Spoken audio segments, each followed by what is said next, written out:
And welcome to Group Chat. I am Justin Verrier. Joining me, Rob Mahoney, Big Woz. Guys, we come here for fun, to talk hoops as just friends, but I have to talk about something serious right off the bat. I have noticed that neither of you are following me on Blue Sky, and we need to fix that immediately. Would you say your Blue Sky presence is as abrasive as your Twitter presence? It's actually non-existent at this point because I started an account, but I have not tweeted, nor have I really figured out how to follow people or to track people. So I'm a babe in the woods out there. I'm not on Blue Sky, therefore I can't follow anybody. So sorry about that. But yeah, I'll be on there by the end of day. I got the ping from Howard Beck. I'm gonna be up there tweeting stuff, and like, yeah, somebody just a couple of ads last night got on my nerves on Twitter, and I was like, you know what? Y'all don't deserve this heat. I'm taking my business elsewhere. I'm taking my ball home with me. Rob, where do you want us to meet? Where do you want to hang out with your legion of fans?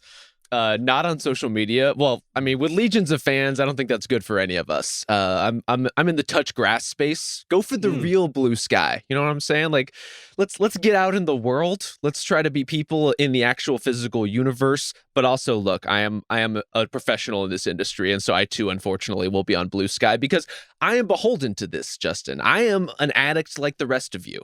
And clearly, I can't cut the cord on some sort of stream-based social media platform. What about those people that give out a number? I don't think it's their real number, but it's like a lot of influencers like, hey, you can text me. And it's a whole like text relationship with people. Are you interested in that at all? This sounds very OnlyFans. What kind of content are you talking to specifically? I don't know that that's for me, but I'm with Woz. Look, like we got to take our quality content where it is appreciated, where it is deserved. I will say some of that has been on Twitter historically. Even for this podcast, we had lots of inquiries as to why we did not do a pod on Monday. I appreciate that we were missed. You know, we took a day off for the holiday and people really felt our absence. Yeah, I think it was one inquiry. No, there was more than one. Pay some damn respect to the veterans, please. This used to be a major national holiday. Shouts to the management up at Spotify recognizing the importance of being in recognition of the great sacrifice that our veterans have made for every single person in the U.S. And so I was happy we had the day off, y'all. Woz is happy we had a day off. Yeah, I had no idea. Listen, I don't know what to tell you. But look, it takes a Swedish company to appreciate the U.S. military. We all know that. That's right. You're welcome, NATO. So we're in the midst of NBA Cup season. Do you guys think that since the NBA Cup games hit different, do you think this pod in the midst of Cup season will hit different? Is it Cup season, though? Like, the games are happening intermittently on Tuesdays and Fridays, I believe. They got those fancy courts with the sublimated, like, just graphics now. We got roses in Portland. Yeah. I dig it. I dig the competition of Cup season. I dig the courts. But the games in between don't really feel like Cup season. So it is kind of Cup season, but also just regular old standard issue basketball season. That Mavs Warriors game alone is justification for all you need for upping the ante during Cup season. I know, like, I don't know if it was more Cup or stick it to Klay Thompson season, but the Warriors were super duper keyed up for this game. Yeah. Particularly Draymond and Steph. Like, they were on 50 out of 10 on Tuesday, and that was one of the more enjoyable regular season experiences of a while. Even the wacky Heat Pistons ending was incredible. You guys know I'm fully bought in on the Emirates Cup.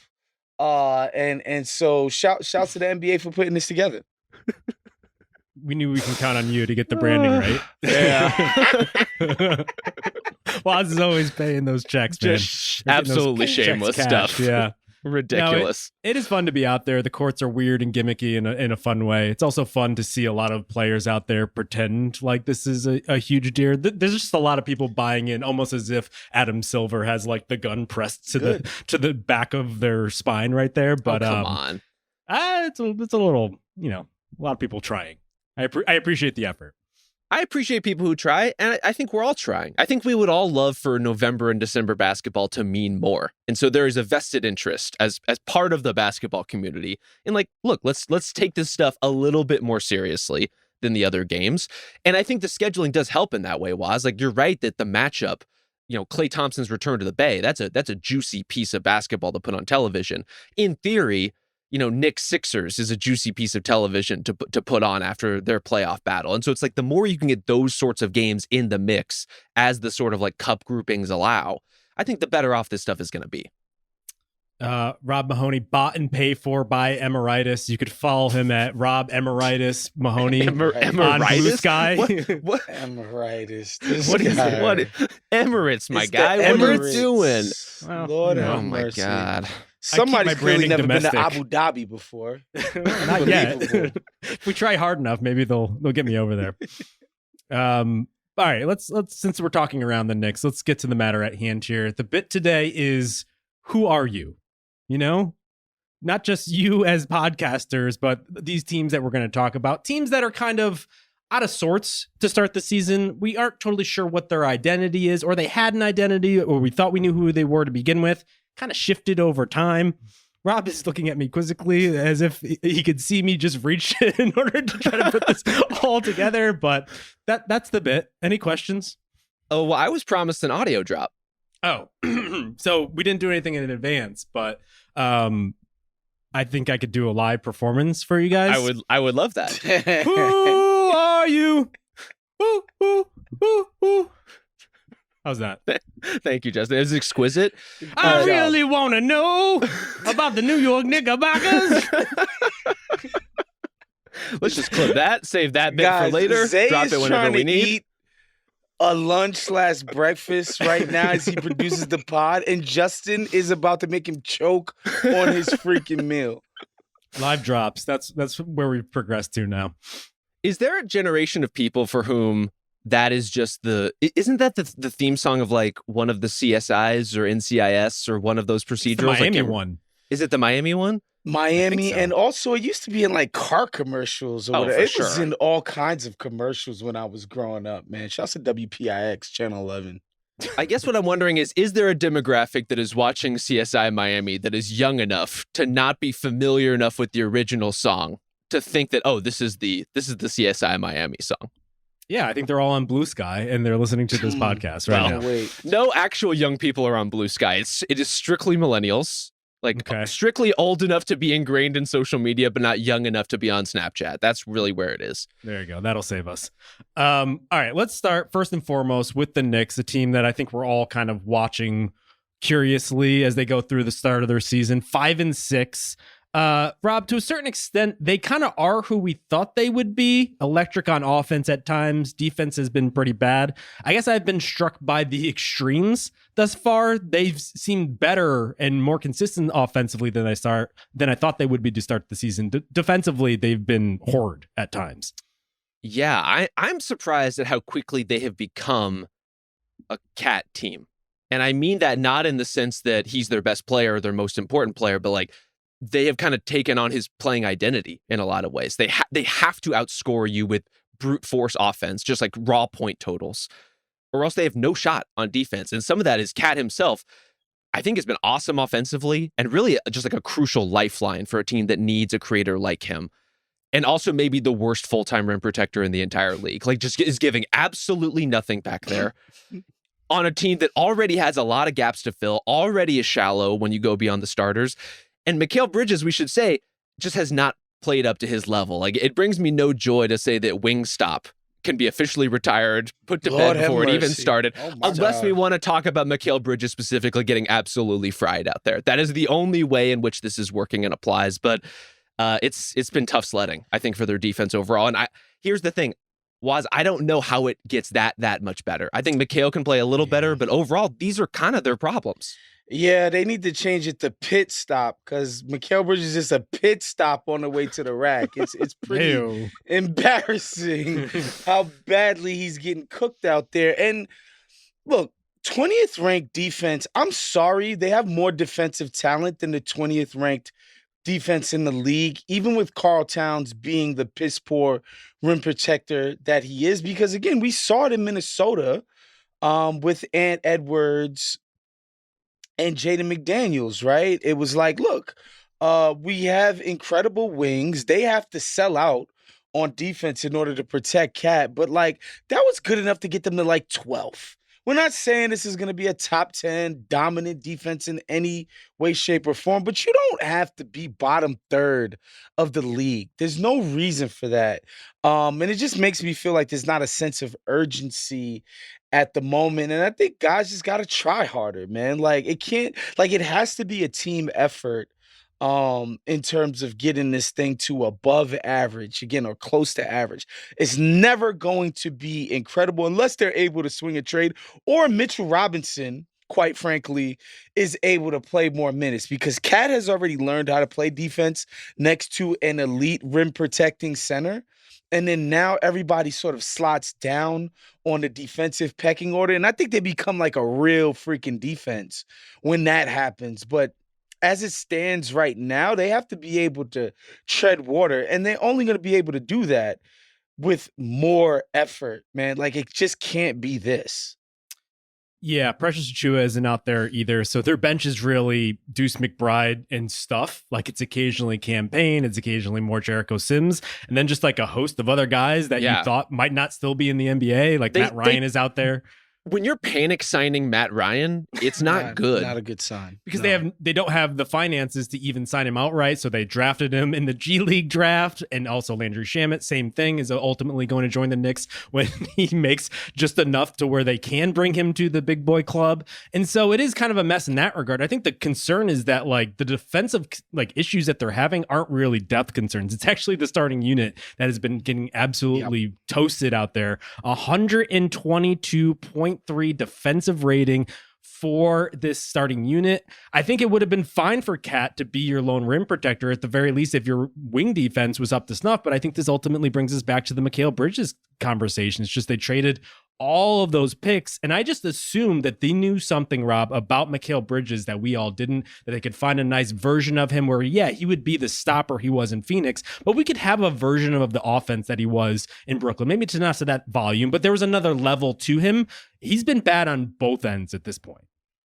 Yeah, I think in the best case scenario, he's the sort of piece of this team that modulates depending on the matchup, right? Like every contender needs those guys in like the third or fourth spots on the pecking order who, when the situation calls for it, can pop off for 25, can pop off for 30 on a great night, in addition to playing a good sound team defense.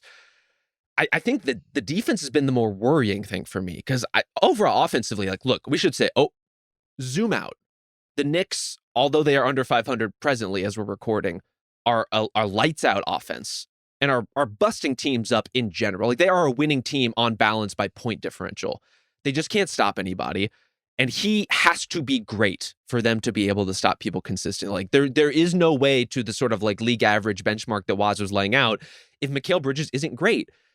And they invested in him in that way. They gave up the picks that would suggest to us he's a really important part of this team. Structurally, after you trade for Cat, he's even more important to your team defense.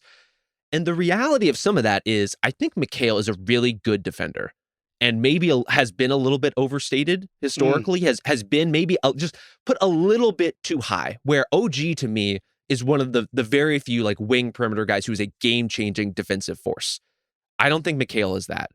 And he doesn't have to be quite up to that level, but he needs to be significantly better than this. Dude, he needs to be a freaking long, rangy 6'9" guy, okay? Like, who moves his feet. Like, that's who knows what position to be in. Like, who can every now and again provide some help on the weak side in terms of some rim protection, right? Like, not that, again, he's not going to be some huge deterrent, but he has to be committed to being the best version of himself defensively. And again, he's not somebody who physically doesn't have what it takes to be a plus defender. Not asking him to be as good as OG. Like, obviously, OG is a special defender, but like he has to give them more than he does. And I wonder, man, and I've said this a bunch of times up here on the show, a lot of these defensive dudes, they get a little taste of dropping 20 points a game and start smelling themselves. And it's like, no. You're not that guy. You got traded from the Nets and the Suns because everybody knows you're not this offensive first player. You have nice things to offer on offense, and I think he's going to be able to raise his floor on offense for sure. I've even seen some things that are pretty encouraging in terms of second side stuff that he's doing off of swings, off of what Brunson and Cat are doing. But in terms of defense, he absolutely has to raise the level. And Justin, we were talking about this where, specifically when OG is off the floor and Bridges is out there as kind of like the lone wing stopper, or really with this team, he's often kind of slotted as a 4 in a lot of those lineups. There's a compounding effect here of the Knicks are so small. And when they go to their bench, they get even smaller on the perimeter. And now Mikhail's your 4, or Josh Hart, I guess, however you want to define it in some of those lineups. And there just isn't enough size out there. And there isn't enough physical strength and resistance out there in the way that they need. Well, I think the good thing is they barely play their bench. And so if they have enough size in the starting unit, they should be fine for the most part. So the starting lineup sucks and they barely play their bench. Everything's great. Yeah. Mikhail played 43 minutes last night against the Chicago Bulls, a game they had to storm back into and then lost ultimately. Their starting unit is currently playing 196 minutes together. That is 30 more than any other unit in the entire NBA. And so I guess we kind of expected this. And to a certain quirk, man. They've played a lot more games. Yeah, maybe. I think we all kind of expected Tibbs to really ride the lightning when it came with the minutes, especially when you got a guy like Bridges who hasn't missed a game his entire NBA career. It's just so at a certain point, I do think they're leaning into what will ultimately be their advantage. I don't expect Bridges to be this bad, but it does feel like they have needed Cat more than I think even they expected. To a certain extent, it almost feels like Cat was Bridges' insurance, because if he's going to be this diminished on both ends at this point, because we talked all about the defense, but the offense is just kind of non-existent. He just kind of seems supplementary out there. He seems like he's more Drew Holiday for the Celtics, when I think we thought he would be a little bit more of a number 2 or number 3 to Jalen Brunson in that offense. And so there's just it seems like Cat has to be dominant and good, and he was good last night against the Bulls, because there really isn't much else beyond that. Yeah, I think it's more that. I think the way that Mikhail's been used offensively, for one, his skill set lends itself to working out of the corners, working out of the second side, but also Cat has been pretty awesome as a scorer, specifically when the Knicks have needed it, right? The games where things are a little too hard for Brunson to do heavy manufacturing, where the other guys aren't quite hitting in the way they need to. He's had some massive scoring performances. And so he's the piece that can flex in that way. He and Brunson are the guys who can really extend their offense.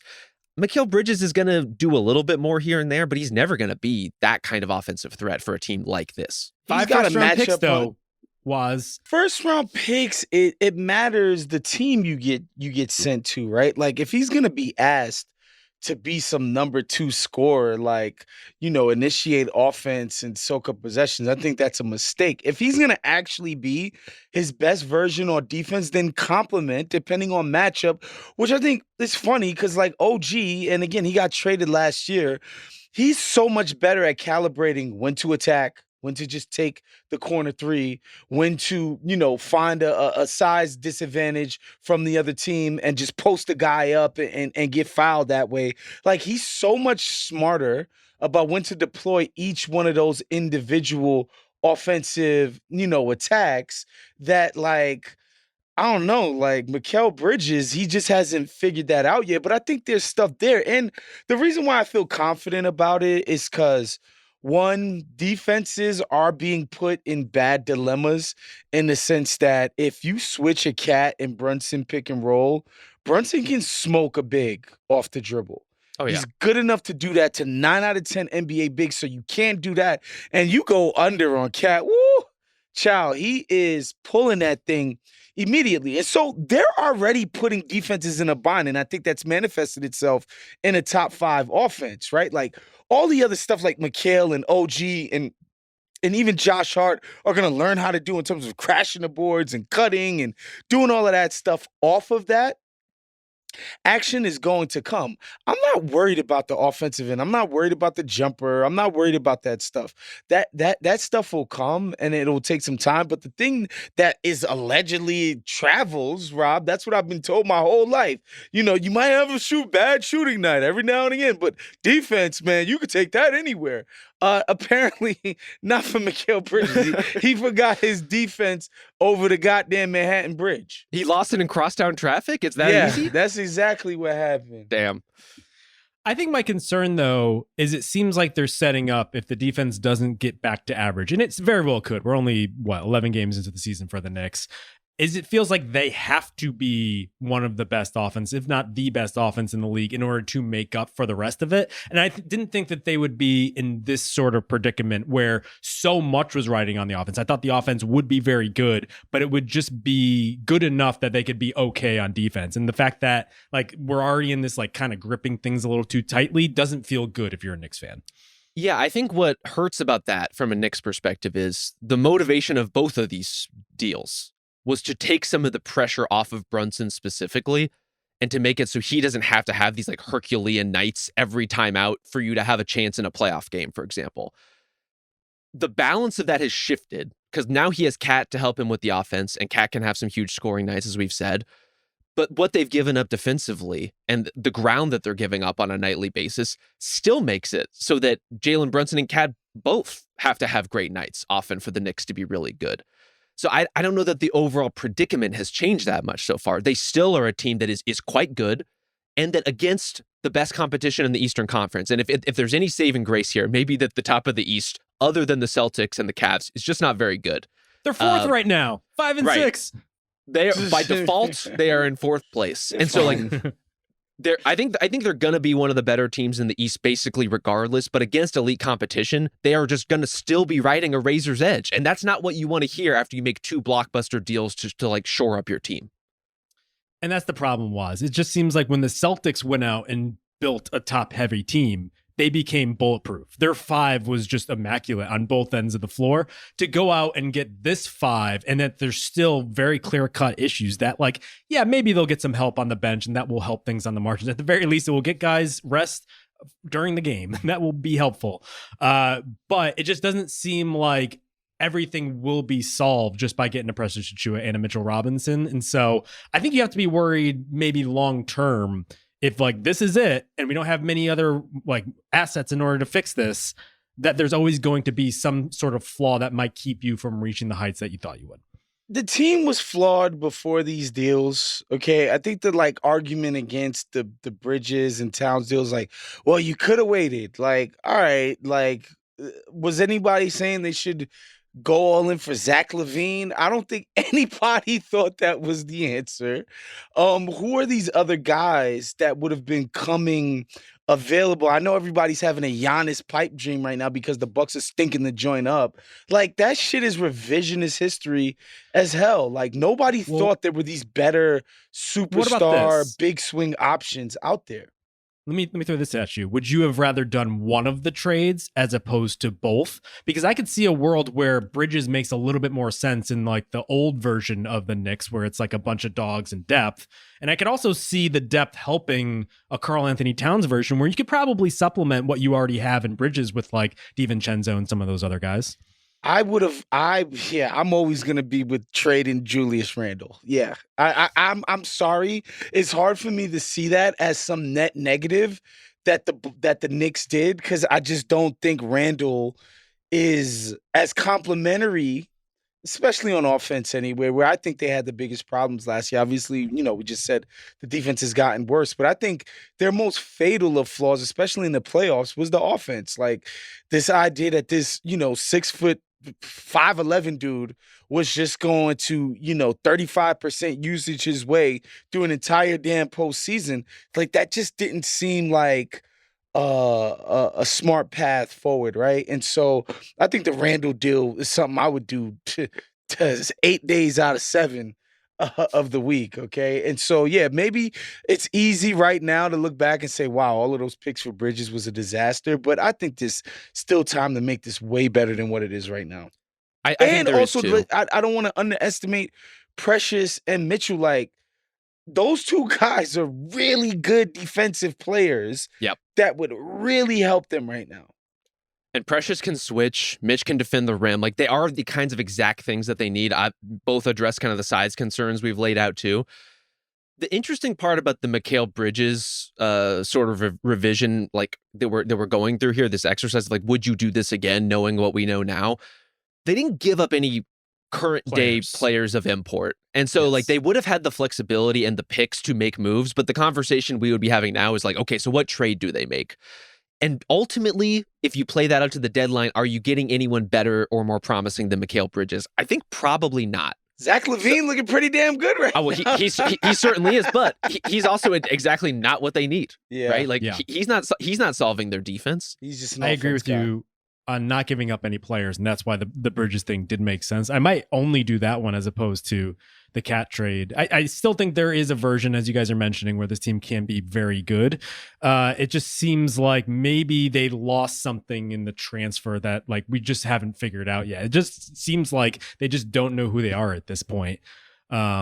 And I'm not sure the version of who they will ultimately be matches the version that Tibbs wants them to be. And there's always going to be that sort of disconnect where they are going to be an offensive first team, but he's going to want to grind them into dust defensively just to get to average. And so we'll see about that one. But since we're kind of talking around Randall, we should talk about the Minnesota Timberwolves, who were just here in town in Portland and put up a stinker of a back-to-back, losing twice to my Portland Trailblazers.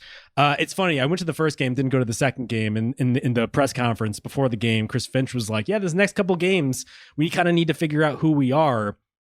And I would actually, I agree with him to an extent. I would disagree slightly. Is that where the gimmick was born?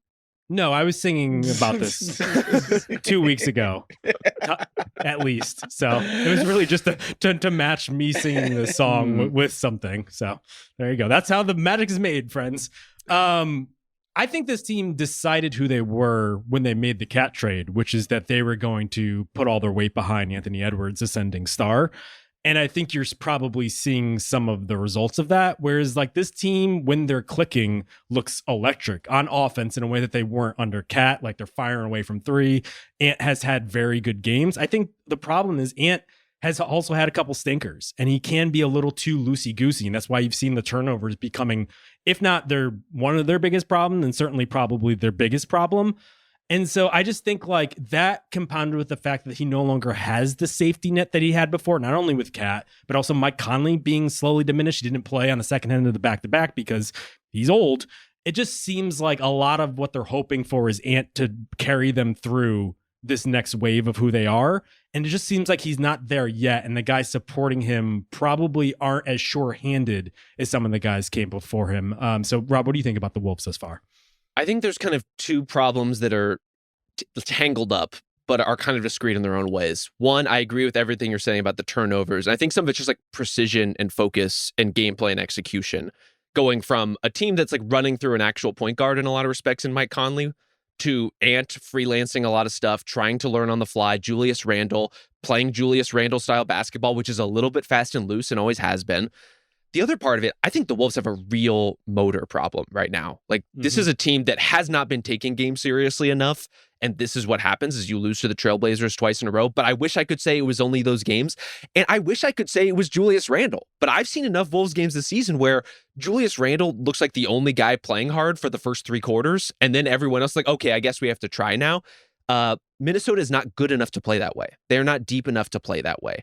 Anthony Edwards, for as ascendant as he might be, is not the kind of game exploding star who can get away with that all the time. Like they have to play better and more consistently, and they have to actually try. I think it was really telling that like their defense, the thing they hung their hat on all of last season, just has not been there in a maybe a majority of their games at this point.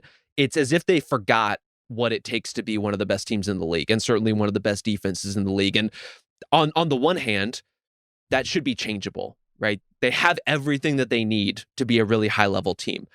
On the other, there are teams who lose that edge and never quite get it back. And I'm not saying that's what's going to befall the Wolves ultimately, but you have to really dig in and find yourself in this particular way and decide we are going to be the kind of team that is going to work hard every night defensively to get back to top 3, top 5 defensive standing and not just have one standout defensive game every 2 weeks. Yeah, defense isn't glamorous. It doesn't get you the cheerleader. Sorry. It's dirty work. It's hard hat stuff. Lunch pail, whatever other working class cliche you guys want to bring up. That's what defense is. And ninth in defense is okay. It's good. But with the talent that these guys have and the proven track record that the players on this roster have on defense is important. Like, bro, you didn't beat the freaking Nuggets last year because you were loosey-goosey on defense. You guys made the Nuggets look average, the first defense to do that in freaking 4 years, right? Like, that's what got them to the conference finals. And I understand that the face of the franchise is Ant Edwards, and he's associated with these like highlight reel sort of, 3-point barrages and the beautiful Jordan shake fadeaways and the electric dunks, but that's not the identity of what made this team elite and upper echelon last year. It was grinding the hell out of people. And, I've talked about this game a trillion times. It was early on in the season. They played Boston and they ended up winning because the wings had incredible isolation stops against two of the best wings in the NBA. Jaylen Brown and Jason Tatum. And not only did they do that, that's what they wanted to talk about post-game. It wasn't like these big shots that they also made. It was like, we stepped up majorly on defense to beat what is considered one of the best teams in the NBA, who's very wing-driven in terms of their success. And that's what the mentality they brought into last year.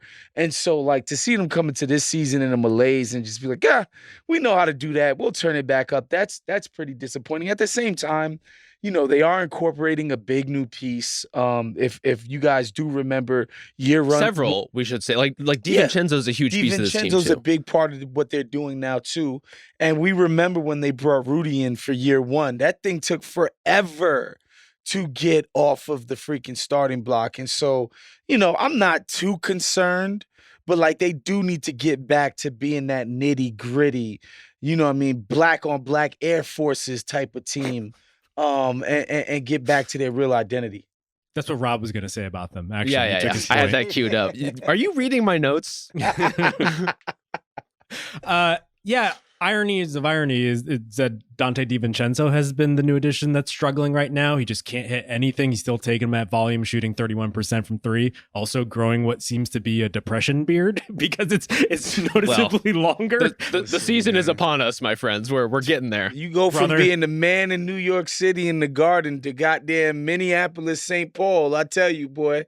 I'd be growing a crazy one. Right can we get seasonal effective watch with Justin Verrier? What's going on up there? It's dark out there, man.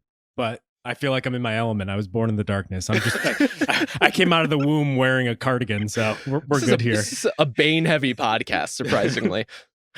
I was born in the Leafs. Extremely overrated movie, by the way.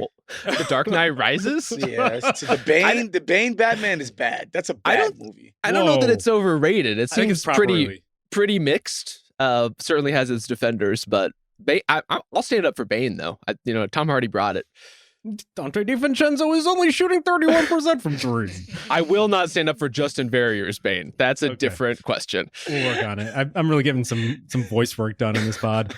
No, but I think DiVincenzo hasn't been very good. I also have and so if you want to ding Randall just for his Randallness, I actually get the theory of him because especially if you're going to diminish Conley, you need another ball handler, you need another guy who's going to get guys involved. And having the advantage of all of these 3-point shooters is you want a guy like Randall to spray it out there.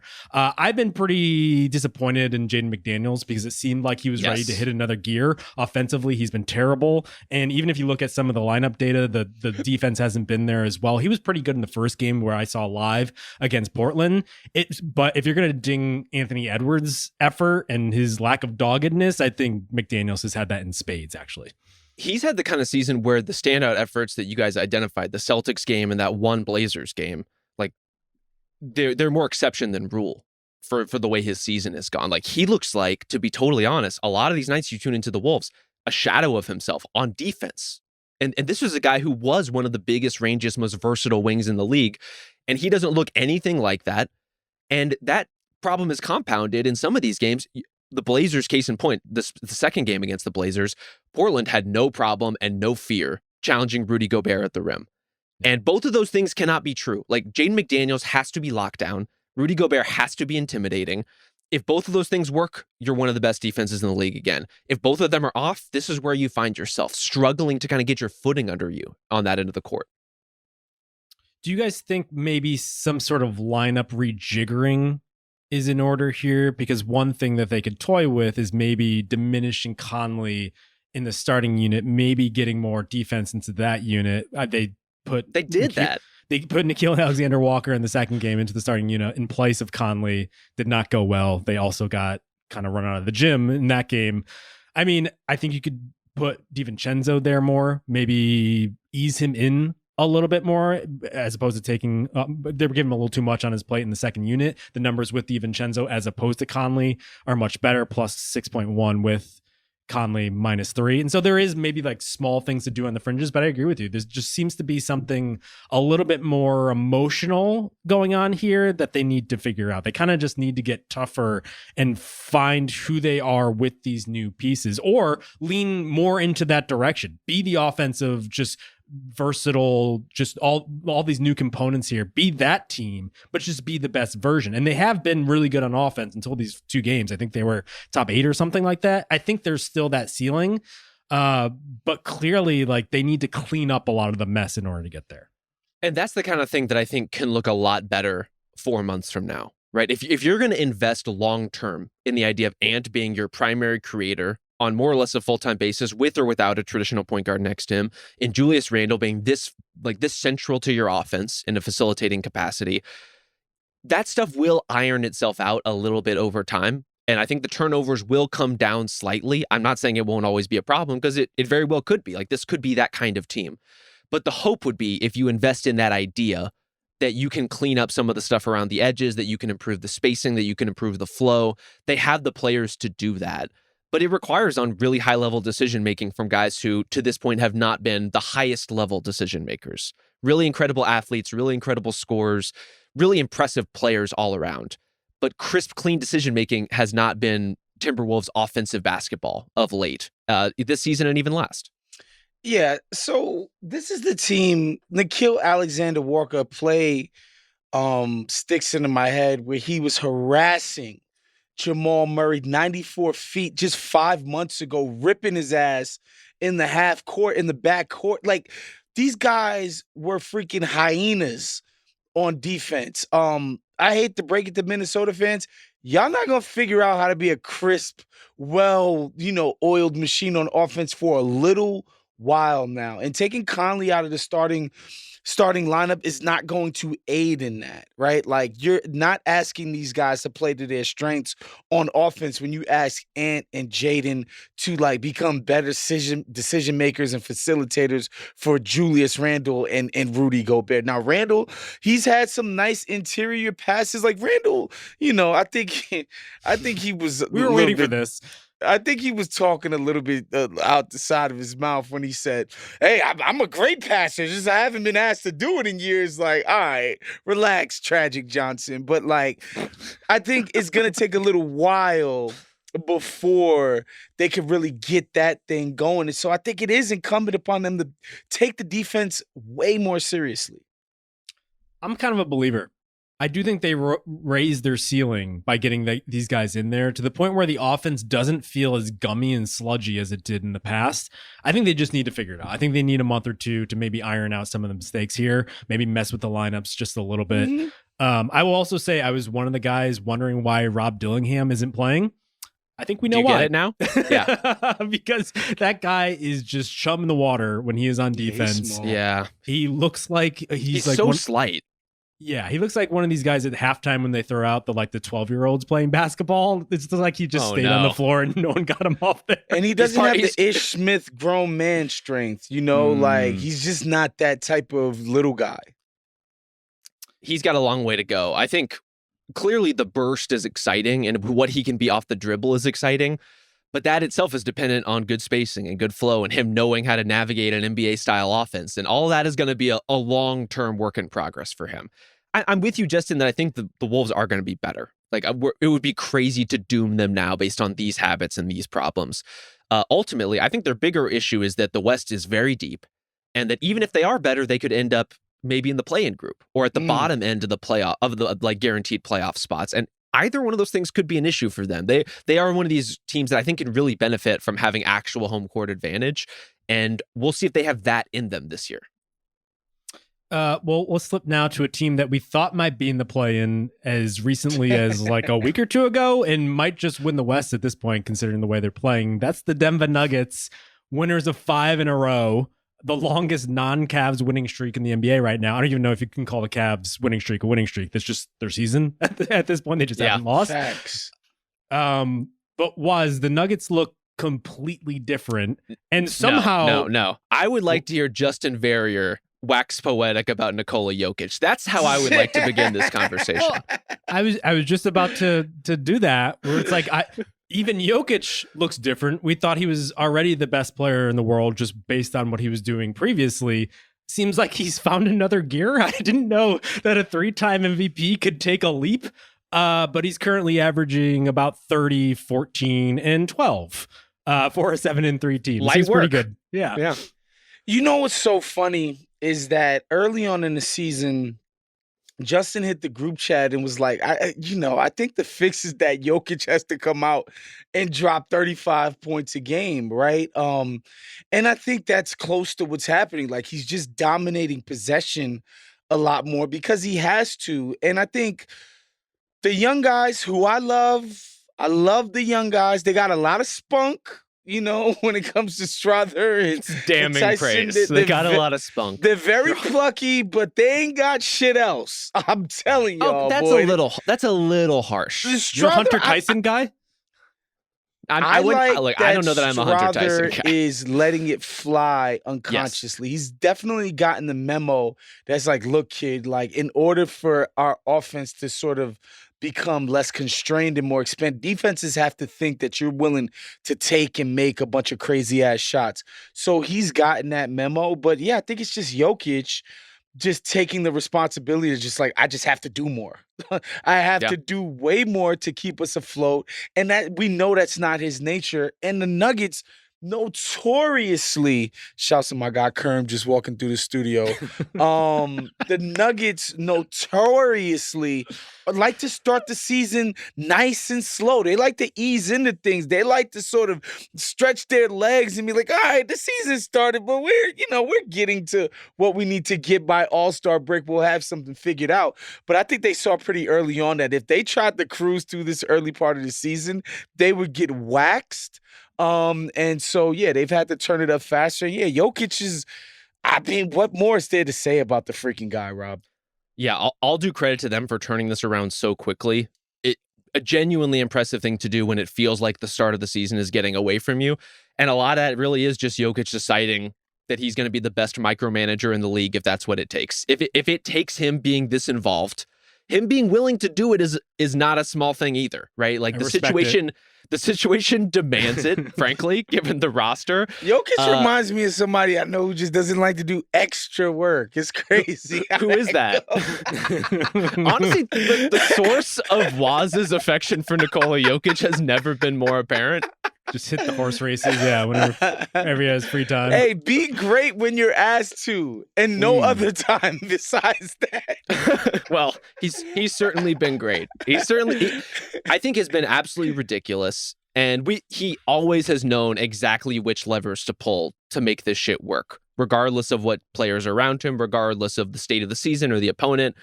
I think the key has been turning off the part of his brain that is telling him not to shoot. And often the best lever for him to pull is, I need to bully this guy into like a sort of mid-range, high paint sort of floater hook shot. I need to go into ISO mode to bail out this possession. My concern with that is we have seen what happens when Nikola Jokic runs out of steam a little bit, when he's had to do a little bit too much for too long. And it is November 14th, and he has to do this every single game right now. Where are we going to be in 5 months if he has to do this all the way through? Well, Jamal Murray just signed a $50 million a year contract, so clearly he's coming to the rescue soon. We know that, right? Yeah. He's playing better. I mean, I Michael think he's been Porter fine. Jr. is alive. Thank God we found a pulse on that guy. He's been very good of late. But you're right. Jokic is playing 38 minutes a game at this point. Jesus. That's fourth in the NBA. And I'm kind of on both sides of this, where like Jokic is a goddamn ox who has missed 44 games his entire career. This guy is just so dependable. You could always count on him to be there. But if you're running up the numbers this early, it gets me a little bit worried. And I think this ultimately comes back to the bench, where it's like, yes, they literally trotted out a bench unit of Russell Westbrook, who is back to being bad at most of the time. There's still flashes of I would Russ. say 2/3 to 3/4 of the time he is bad, but once every third or fourth game, he is exactly the player that they need him to be. Okay, we'll go with that. Julian Strawther, Hunter Tyson, Zeke Naji. That was the bench unit. Now, the flip side of that is that Peyton Watson, now in the starting unit, looks pretty good. And so when Aaron Gordon does come back, does that give you just another reliable player? You now are 6 to 7 players deep. Christian Braun, we should mention, has been very good in that role. And the physicality that he plays with, I think, gives them an interesting dynamic that they probably didn't have with KCP. More willingness to shoot, too, which is huge because he's a freaking shooting guard. So it's nice that he's gotten in his head that, like, yo, if you catch it on the corner above the break, you got to let that thing fly. Again, it's so that, like, defenses understand that there's more to this, even though there's not, than Nikola Jokic. I think Brown playing that well with the starting group has been amazing to see. I've been legitimately very impressed by the way his offense has scaled, and he's been willing to take those shots. I am seeing the comps flow out there of, oh, here's how Christian Brown's playing this season, and here's how KCP's playing this season. KCP, for those who haven't been watching the Orlando Magic play, can't make the damn thing right now. Can't make a shot. Getting, by the numbers, blown off the court by what Christian Brown is contributing to the Nuggets. I take the point. The pain of losing KCP was not that Christian Brown couldn't fill in with the starting lineup. It's that you could have had both. Yeah.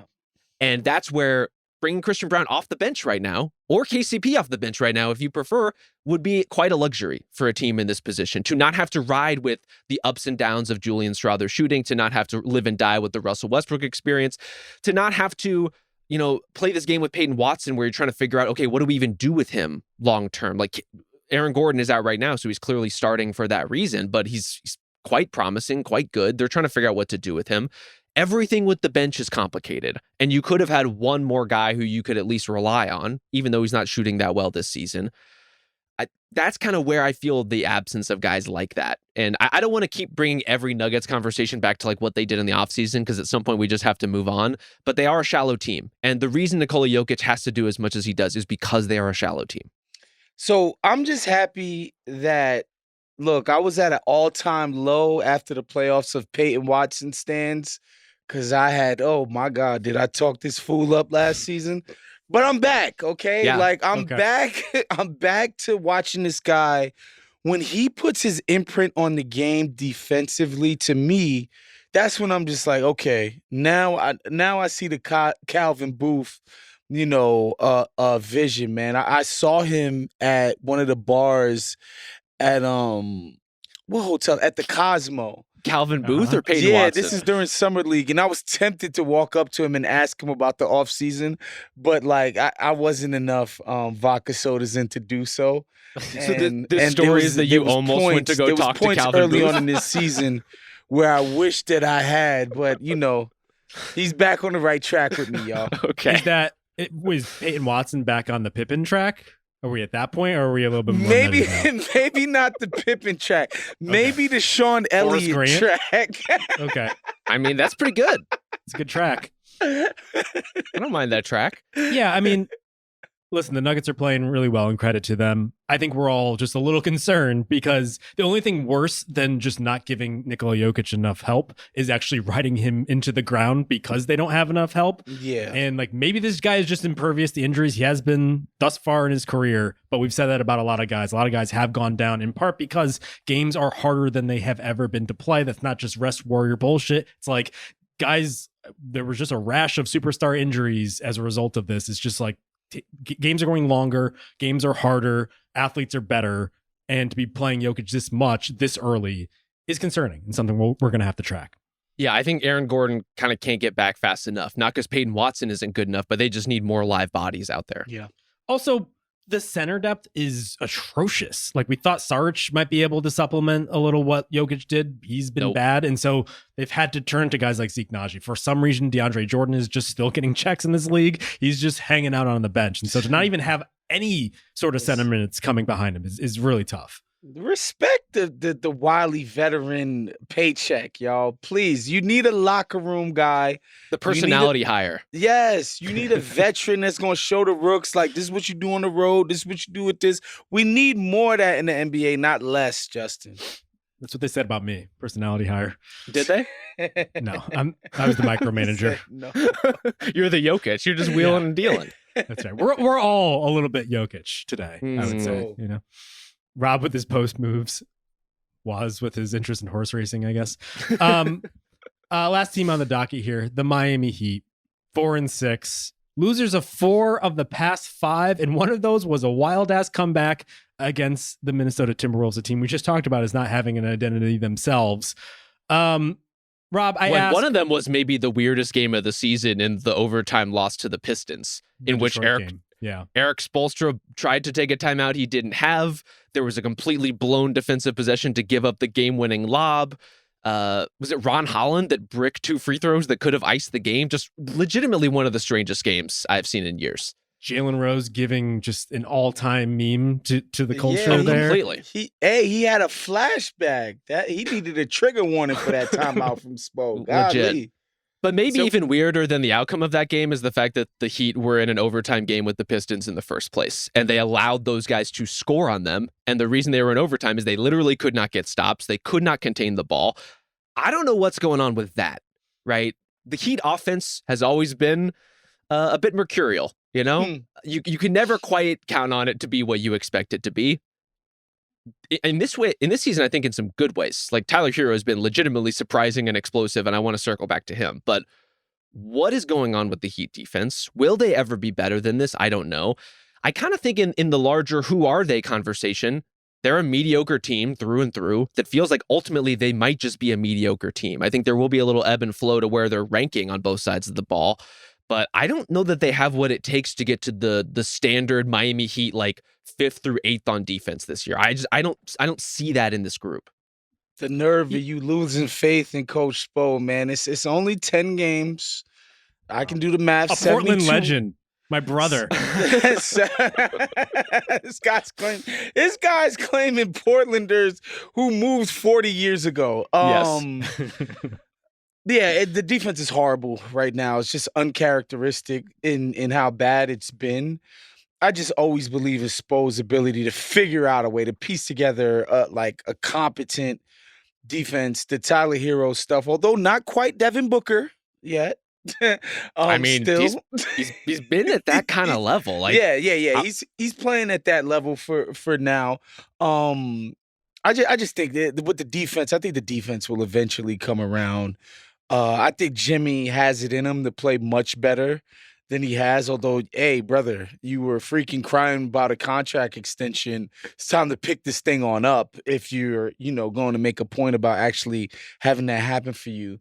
And so, yeah, I think the Heat are going to be fine. This is just one of the outfits that it's hard for me to get too worked up about. It's like the Pittsburgh Steelers in freaking the NFL. Like, every time you look up, Tomlin has this team playing over its freaking skis. And so I think the Heat are much like that.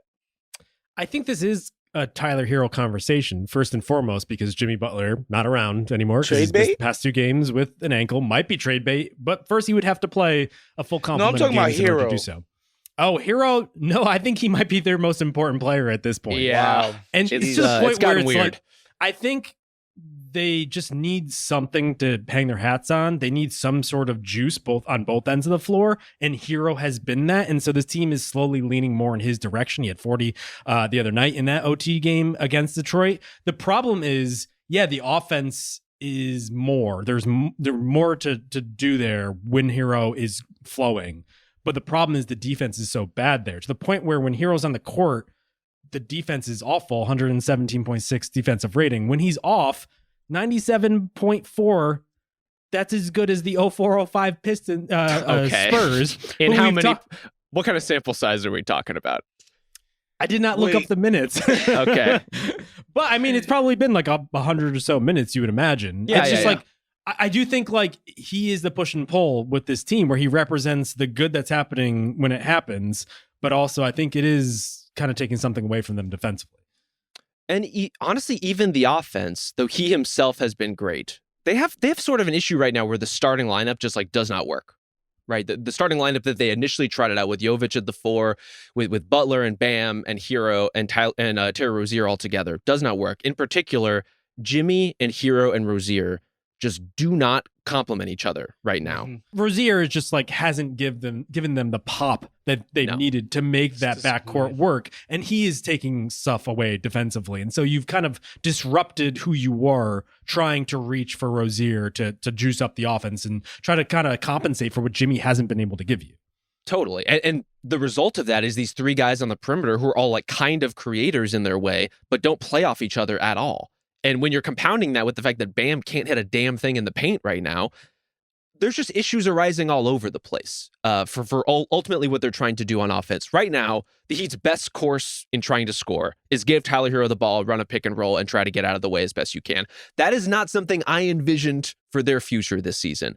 But I want to give all due credit because we bag on Tyler Hero a lot for the things he doesn't do, even in this conversation for what he doesn't do on defense, which is legit. He's cleaned up his shot selection. He is one of not just playing some of the most efficient basketball of his career, but of anyone in the NBA this season. This is among 20-point per game scorers, the leaders in true shooting percentage right now. Number 1, our man, Nikola Vucevic, Vucci Mane. Yeah. I'm as stunned as anybody. We'll come back to the Bulls in a later pod, I'm sure. Number 2, Kevin Durant. Number 3, Tyler Hero. Unreal. Like legitimately unbelievable for the arc of his career for him to play this cleanly and this efficiently, creating so much for himself, driving so much of Miami's offense to the point where they almost like don't know what to do with themselves when he's not out there driving it. I think they have a superstar problem. I think that's what I thought going into the season, and it's kind of borne out now to where it's like they've leaned so much on Hero because they need somebody like Hero. We'll see if this continues. It's good to see him being the best version of himself, but even that version obviously has falls that trickle down to the rest of your team. It just seems like I remember reading going into the season, John Hollinger was talking about him or just talking about the Heat in general and was saying like, they're not as talented as you'd think they are. And they do have a lot of guys, but the ceiling is kind of just like steady reserve grinder.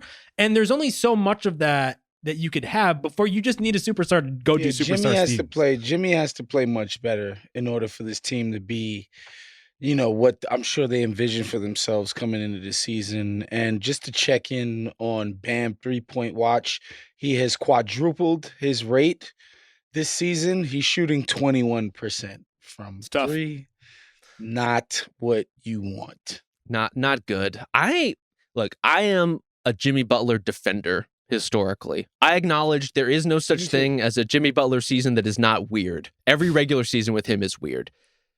This one feels different, and it's early, and I'm not saying anything conclusive, just that I want to monitor it. He hasn't been very good. He hasn't been very cohesive with the way they try to play. He hasn't been nearly good enough on defense for what they expect and need of him. I think to the extent that they have a superstar problem, Justin, I would not be surprised at the end of the season. Part of the reason that problem exists is because Jimmy Butler is not a superstar, even in the sort of like selective big game capacity he has been for the last like 5 years or so. I'm starting to get a little worried about what he can be to this team in like a structural capacity. Listen, Steph Curry, Kevin Durant, LeBron James, these guys are aliens, man. I'm sorry. Yeah. Like most superstars at Jimmy's age end up like Melo, end up like he's 35, Wade. we should say. Like when those guys turned that, they were cooked. It was over. That's how it is for 85% of the superstars we've ever seen in the league, man. Like there's the LeBrons and even, to a certain extent, Kareem and stuff like that. But like, and Mike, of course. But most guys, even all-star, first ballot Hall of Fame guys like a Jimmy Butler, 35, you're done. And so we shouldn't be too surprised by what Jimmy's been able to put out there so far this season. Yeah, I mean, the Heat have signed a lot of very bad extensions over the past few years. Hero might very well be one of them, or was up until this point. Not signing Jimmy past this season, or at least past next season. He actually has a player option, so he actually might opt in. He's going to be picking that up. Point. I'll be picking that up. Which didn't seem like the case going into the season, or at the very least, that was what he was projecting in terms of negotiations. And so it could be the end of the road. We'll see. He always has an ability to bounce back from this, especially in short game or short series and whatnot. But he just doesn't look right on both ends. And it's sad to see. And it does open up questions about where the Heat go from here. It seems like this might be more of a bridge season than it even was the past few years, which we all thought were bridge seasons unto themselves. Well, let me ask you guys this. If one of these three things is going to change, which one do you feel like is the most likely? One, Jimmy Butler will play better at some point in this regular season for a significant amount of time. Two, Bam's shooting and play will turn in a way where he feels like a bigger part of the offense. Or three, the Heat kind of MacGyver their way to a pretty high-level defense yet again. Which of those three things feels the most likely to you? Definitely Bam, because he's got an effective field goal percentage of 42. It's wild. Like, Which he's is shooting like absolute shit on his shots. off of his freaking career average. Yeah, Like, I don't get it. he's going to be way better than that. Like under 50, like way under 50% effective. Like that's impossible. And so I think he's going to be better than that. And I think the defense will be better, but definitely Bam in order. I would say Bam is going to be better than he has been. Has to be. Yeah, unless there's some diminishing effect from playing through the summer with Team USA. I mean, Bam's just not this bad. Like that's just not going to happen. I wouldn't be surprised though if all three things happen. Like all of those things kind of come around. Jimmy would be the least likely. I'm sure everyone would agree. But like there's probably still a couple Jimmy games in there. It's just how many of them are in the coffers at this point. Like you would still get like 10 to 15 to 20 of these things. Like, is it now more single digits? And then what happens to the rest of the team as a result then? It would be an extremely Heat outcome if they play exactly this way through like March 15th and then everything turns on all of a sudden for absolutely no reason afterwards. Like that, we should come to expect it. I think maybe I'm just like running at the football to kick it yet again and it's going to get yanked away from me. But the Jimmy stuff I think is a little more worrying in a way that I wasn't expecting to be worrying about him at this point in the season. Listen, one more win, they're fourth in the East. Everything's fine. That's not a high water mark. Don't worry about it. All right. Why don't we wrap it there, unless you guys want to talk about Donovan Clingan for 20 minutes? I do want to do that, but in the spirit of, I feel like I've shown great restraint today in naming some guys, and I would like to name one guy on the Miami Heat. Can I guess? Shout out. I think you probably already know who it is. Is it Pele Larson? No, it's Pelle Larson, of Pelle course, Larson. as we all know. Pele. Is it Pele? The New York Cosmos over here. Pelle Larson, the other, the Swedish wonder. Oh, I think he can kind of play. Our colleague. I think he can kind of play. Maybe I feel that way because I saw like the one game he really popped off against the Kings, so I'm a little like Pella-pilled at this point, but I'm inclined. I'm watching with interest. It feels very much like yet another Eric Spoelstra Miami Heat. Like we turned this guy out of the second round and he's a relevant part of rotation kind of story. So keep an eye out for Pelle Larson. So if we were to power rank the end of the bench guys that most of us probably haven't heard of, are you Pelle Larson over Drew Smith at this point? I am, yeah. Where's Alec Burks fall into this? Because I was told he would be a big part of this team again. Oh, Lord. No, that's not happening. He is a part of the team. He's on the payroll. He's on the charter flights, definitely. Yeah. Okay. All right. Why don't we wrap it there? Thank you to Isaiah Blakely. Thank you to Ben Cruz. We'll be back on Monday, as per usual, 2 pods. Nobody fret. We'll talk to you then.